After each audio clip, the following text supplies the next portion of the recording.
लग जा गले. जयवंत आणि वासंतीचं लग्न आई वडिलांच्या पसंतीनं झालं होतं. लग्नानंतर दोघेही मुंबईला शिफ्ट झाले. मुंबईत छोट्या खोलीत सुरू झाला त्यांचा संसार. वासंती रोज नवऱ्याची काळजी घ्यायची. जयवंत ऑफिसातून दमून यायचा आणि वासंतीची एक नजर त्याचा सारा थकवा घालवायची. 2 मुलं झाली, जयेश आणि वीणा.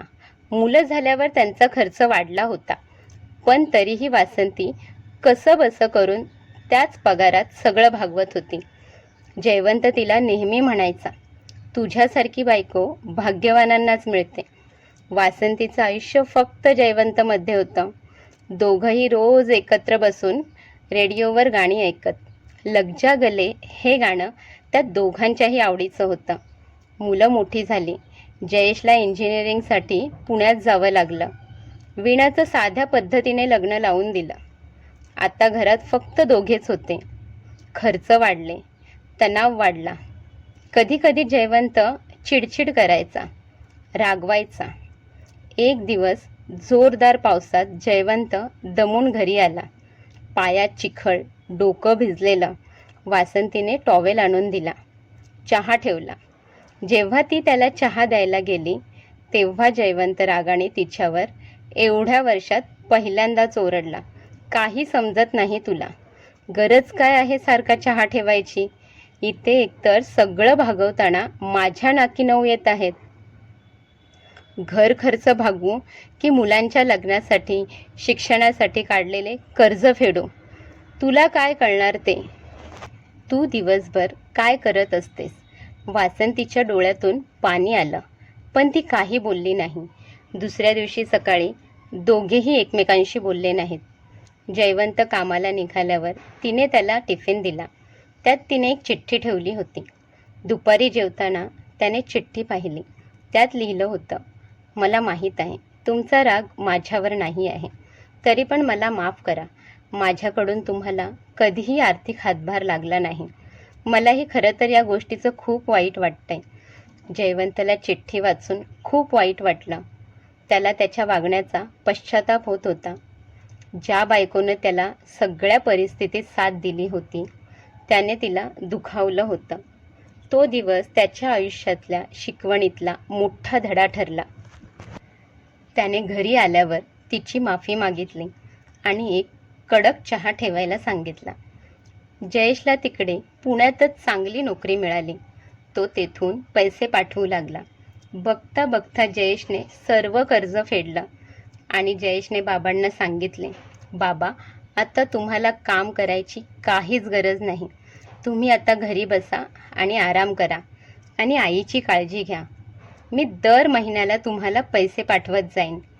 मी काही महिन्यातच तिकडे येईन. एक वडील म्हणून जयवंतला आपल्या मुलाचा अभिमान वाटला. असेच दिवस जात होते. आता हळूहळू वासंतीला विस्मरणाचा त्रास सुरू झाला होता.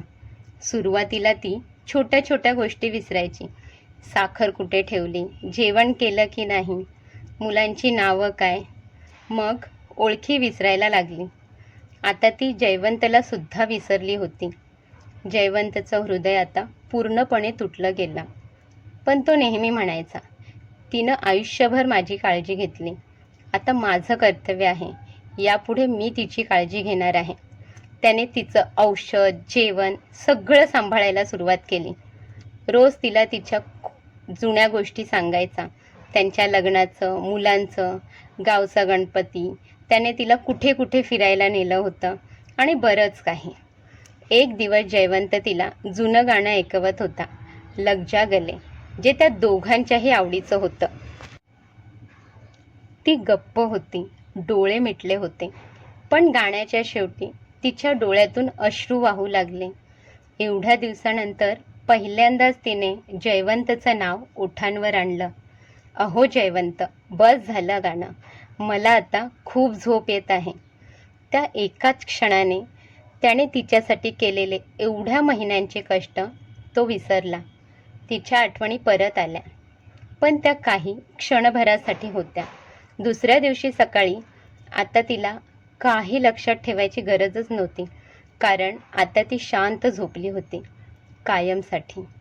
जयवंतचं आयुष्य जणू थांबलंच, पण त्याच्या आठवणी चालू होत्या.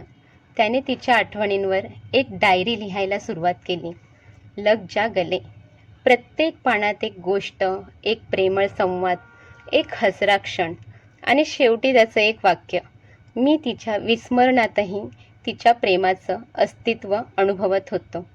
जयवंतच्या डोळ्यातून पाणी येतं, पण चेहरा हसरा असतो. वासंतीच्या फोटोपाशी रोज एक फूल वाहतो आणि एक गाणं वाजतं, लग जा गले. ही कथा सांगते की प्रेम म्हणजे फक्त एकमेकांसोबत चालणं, अगदी विस्मरणाच्या काळोखातही हातात हात घेऊन. धन्यवाद.